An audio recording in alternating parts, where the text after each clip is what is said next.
Sejam todas bem-vindas, sejam todos bem-vindos ao canal O Evangelho do Reino.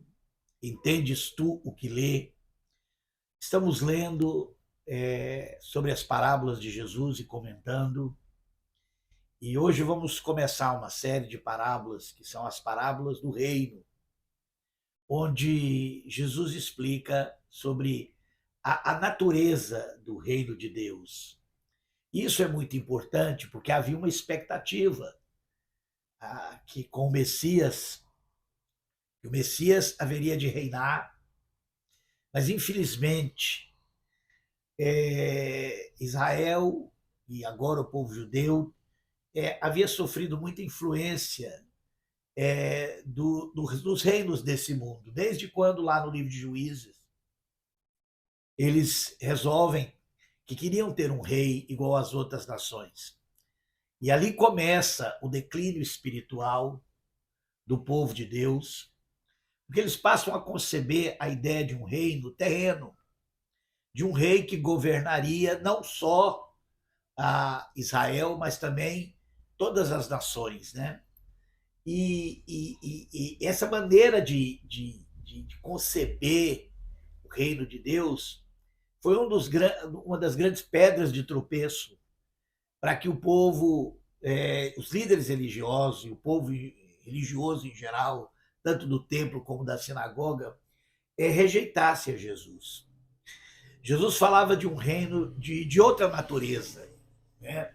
Um reino no coração dos homens, um reino que a partir do coração das pessoas, da vida das pessoas que recebessem esse reino, passaria gradativamente a influenciar o mundo. Mas não era isso que eles esperavam. Eles esperavam um rei, um Messias guerreiro, um Messias que iria grande poder, implantar um reino na Terra. E essa é hoje ainda a expectativa de muitos que se dizem cristãos, né? Essa é uma coisa que também se desenvolveu no cristianismo, desde que o cristianismo surgiu com o Império Romano, né? Porque é aí que está o nascimento do cristianismo, e que o cristianismo também não tem nada a ver com o evangelho. Né? O cristianismo é uma religião construída dentro de um contexto histórico, cultural, e com grande influência dessa visão de domínio. Né? É uma coisa que acompanha o cristianismo desde a sua origem, desde quando ele surgiu no Império Romano, que ele vem tendo essa natureza, né? Uma natureza de domínio. A gente vê isso, por exemplo, mesmo depois do fim do Império Romano do Ocidente, com o surgimento do Império Carolíngio, né, de Carlos Magno, um império também que se via como um instrumento de implantação do cristianismo no mundo. Um grande império na Idade Média, o próprio Império Bizantino, e depois toda a história da Idade Moderna com os estados nacionais, acreditando que o rei tinha poder absoluto porque havia sido dado por Deus. E nos nossos dias não é diferente. Há uma expectativa, né? Há uma expectativa de uma igreja, né, que vá dominar culturalmente, politicamente, economicamente o mundo. Mas é isso que Jesus ensinou? Foi o reino de Deus ensinado por Jesus tinha essa natureza? É isso que nós vamos começar a ver agora com as parábolas do reino. E nós vamos começar aqui com uma parábola muito interessante, muito, muito elucidativa sobre esse assunto. Né?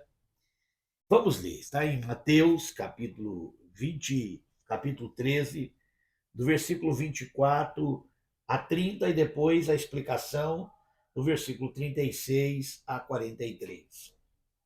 Vamos ler. Versículo 24, Mateus 13, 24. Propôs outra parábola, dizendo: o reino dos céus é semelhante ao homem que semeia boa semente no campo. Mas enquanto os homens dormiam, veio o seu inimigo, semeou o joio no meio do trigo e retirou-se. Quando a erva cresceu e frutificou, apareceu também o joio. Então, indo ter com ele os servos do pai de família, lhe disseram: Senhor, não semeastes tu no teu campo boa semente? Como então está crescendo o joio? Respondeu-lhe ele: um inimigo é quem fez isso. Disseram-lhe os servos: queres que vamos arrancá-lo? Porém, ele lhe disse: não, não, para que ao colher o joio não arranqueis também o trigo com ele. Deixai crescer ambos juntos até a ceifa. Por ocasião da ceifa, direi aos ceifeiros: colhei primeiro o joio, atai-o em molhos para o queimar. Então colhei o trigo e recolhei no meu celeiro. Impressionante isso, né? Essa parábola sempre me impressionou. E eu confesso que é uma parábola instigante, né? Porque ela fala de um reino de Deus, o reino dos céus, né? Porque o reino de Deus é o reino dos céus. Esse é um ponto importante ensinado nas Escrituras. O reino de Deus não é um reino terreno. O reino de Deus é um reino dos céus, mas um reino que desce para a terra, né? Foi isso que Jesus ensinou quando nós oramos a oração do Pai Nosso. Venha a nós o teu reino. Venha aonde? Ao mundo, à terra? Não, venha a nós o teu reino. Essa é a nossa oração. O reino de Deus precisa vir primeiro em nós. Mas olha que interessante. E essa parábola era justamente para mudar o entendimento e mudar a expectativa que havia no povo, né? De um reino terreno, de um reino igual era o Império Romano, né? E ele fala que o reino de Deus é semelhante a um homem que semeia boa semente no campo, mas de noite o inimigo veio e semeou o joio no meio do trigo. E no outro dia, os dias vindouros, né, os servos perceberam que o joio estava crescendo junto com o trigo. E qual foi a ideia dele? Tirar, né? E essa é uma ideia que às vezes nós temos, né? Vamos tirar, vamos expulsar, vamos excluir, vamos arrancar o joio do meio do trigo. Mas o Senhor disse: não, se você for tentar arrancar o joio, você pode arrancar o trigo junto. Por quê? Porque o joio parece muito com o trigo. O joio era uma erva daninha naquela época que era muito parecida com o trigo, né? Era uma espécie de quase um trigo selvagem.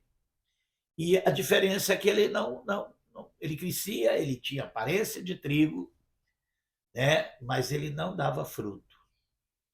Era de outra espécie, né? Mas estava ali no meio do trigo. Se você fosse tentar arrancar o joio, você poderia arrancar o trigo por engano. Então ele disse: não, deixa crescer junto. Deixa crescer junto. Então, uma das primeiras coisas que a gente entende, né, com respeito ao reino de Deus, e aí nós precisamos também entender sobre a natureza da igreja, né? E saber que a igreja ela está no mundo e como o homem criou a religião, e aí a gente vê isso desde o começo, né? Transformar a fé cristã numa religião com dogmas, com hierarquias, com governos, com características humanas, e principalmente a característica do Império Romano, e ao longo da história, essa religião, o cristianismo vai tomando, né, vai sofrendo influências das culturas dos povos que foram se tornando, né, foram se aderindo ao cristianismo, e o cristianismo ele vai adquirindo uma característica, né, e o que a gente vê, o que a gente chama de igreja, que é essa instituição religiosa, não tem nada a ver com a igreja de Jesus. Não que na igreja feita pelo homem não tenha gente da igreja de Jesus. Aí é que está o interessante das coisas. Nós encontramos verdadeiros cristãos em toda parte, porque o reino de Deus é assim, ele alcança toda a terra. Mas nós não encontramos nenhuma igreja enquanto instituição formada apenas por joio, ou nem só apenas por trigo. E aí é que está o interessante. A gente precisa tomar cuidado com essa ideia de que as denominações religiosas e as igrejas, né, conforme o cristianismo criou, é um lugar de joio e que exista algum lugar onde só tenha trigo. Né? Aquela ideia de que existe uma igreja verdadeira no sentido de, de um agrupamento, né, de uma associação. Ó, aqui está a igreja, essa é a igreja. E muitas seitas do cristianismo surgiram assim. A ideia de que os outros estão corrompidos, né? Os outros, e deixam ali, formam um grupo e dizem, agora aquela pessoal ali é o joio e nós somos o trigo. Não existe isso, porque não é assim o reino de Deus funciona.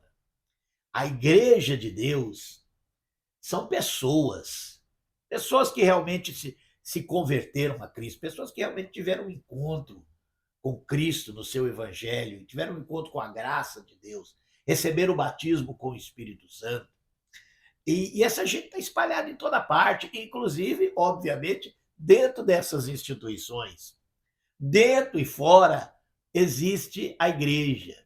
Quando a gente lê lá em Apocalipse, capítulo 12, que fala sobre a mulher, aquela mulher de Apocalipse 12 vestida de sol, com a coroa de 12 estrelas, com a lua debaixo dos pés.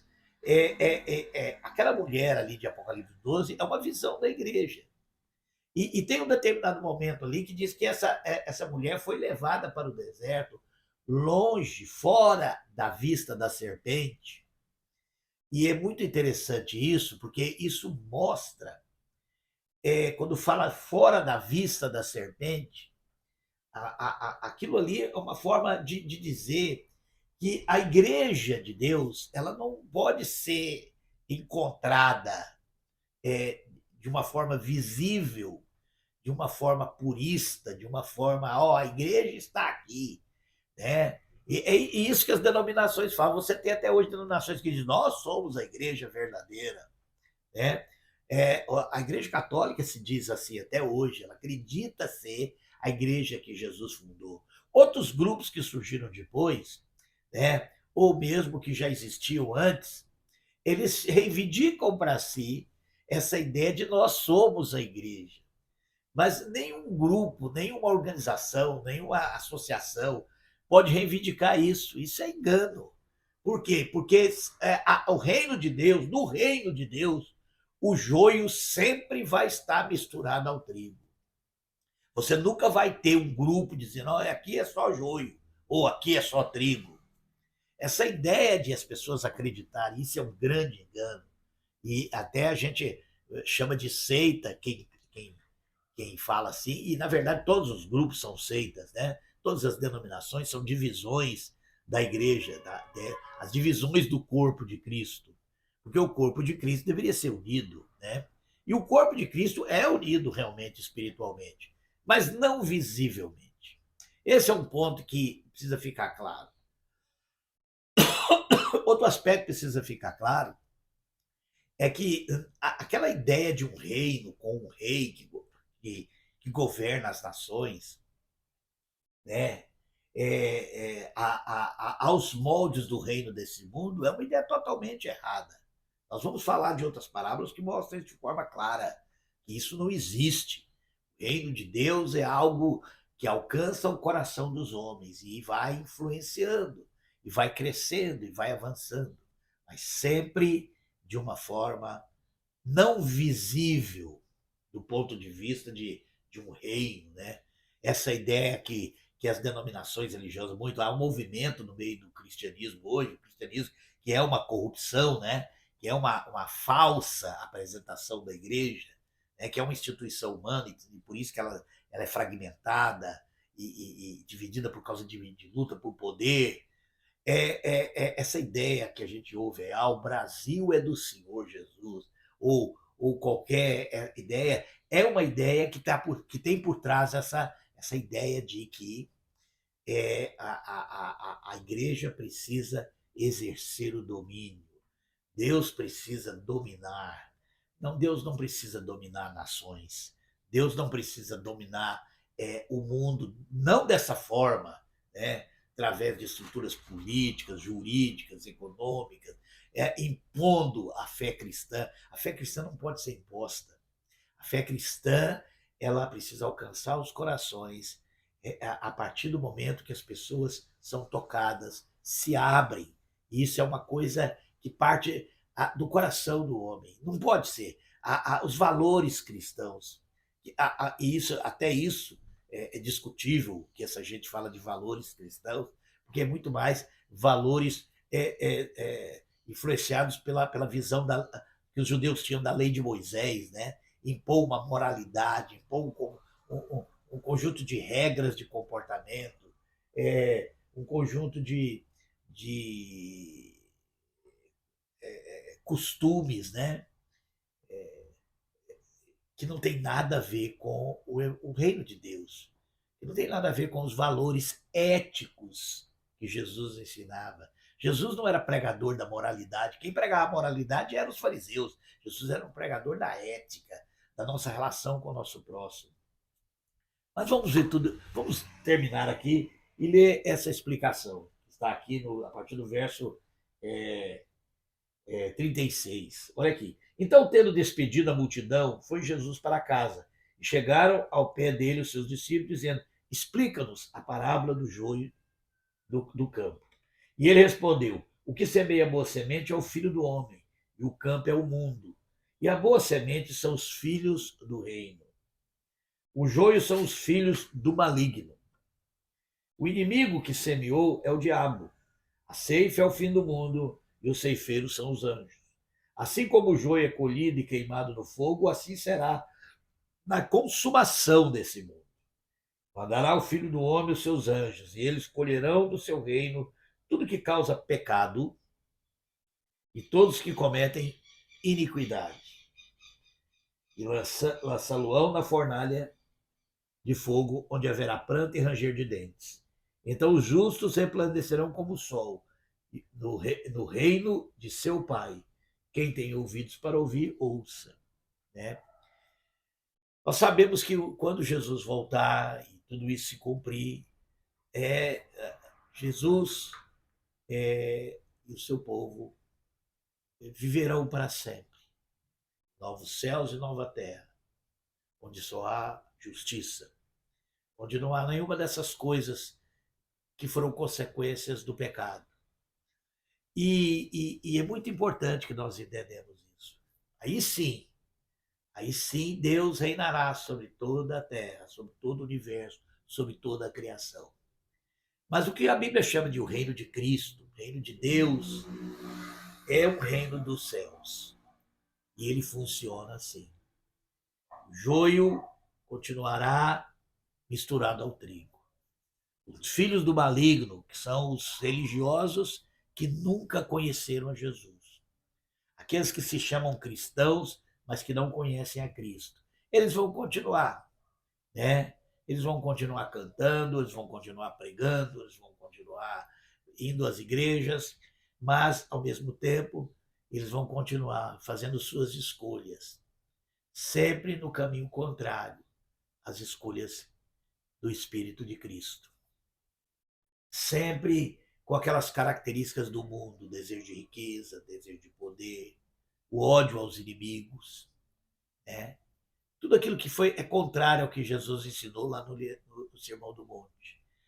Esses vão continuar junto com os cristãos, vivendo nas mesmas cidades, nas mesmas ruas, mesmos bairros, e às vezes até nas mesmas instituições religiosas. Né? Ali, joio misturado ao trigo. Né? É muito interessante o fato desse joio ser chamado por Jesus de filhos do maligno. Gente que se tornou membro do cristianismo, aderiu ao cristianismo, mas sem nunca ter convertido. Gente que enche as igrejas, que louva, que canta, mas sempre com aquele espírito que não é o espírito de Cristo. Sempre com aquele desejo de ser grande, sempre com aquele desejo de ser notado, sempre com aquele desejo de influenciar, sempre impondo as coisas que acreditam, sempre com ódio no coração. É o que nós temos visto nos dias de hoje, toda parte, né? Um cristianismo que não tem nada a ver com Cristo, né?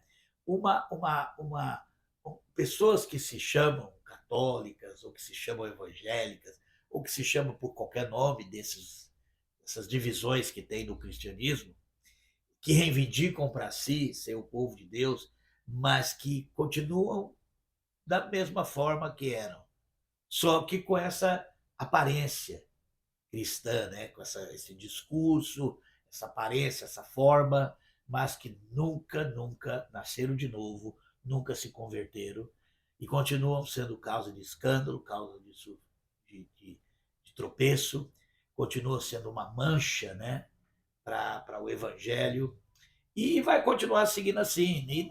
E não adianta nós pensarmos que nós podemos arrancar o joio do meio do trigo. Então, precisamos entender isso, precisamos compreender, para que nós possamos discernir o tempo que nós estamos vivendo. Né? O reino de Deus continua avançando no coração das pessoas, mas o joio continua crescendo junto com o trigo. Deus possa nos abençoar e nos dar entendimento da sua palavra.